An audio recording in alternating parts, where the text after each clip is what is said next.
Hey, Skinner Screens here. We're in the shop building a screen and we're installing some plungers here. So we just put this plunger in and snap it together, locks in place. And there we have one plunger. We'll show you how to install the other one. So we've got our plunger pieces right here. And they've got a little spring on it, and this is the cap. And so Jay's going to show us how to put that together.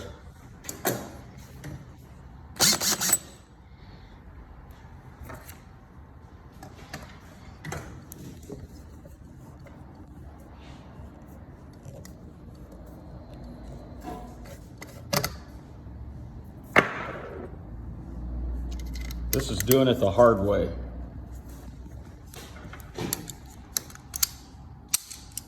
There we go.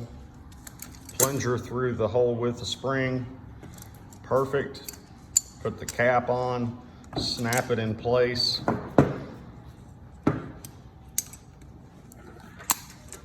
Good to go. Regular plunger's good to go. Now we're going to finish putting this screen back together and rescreen it real quick for a customer.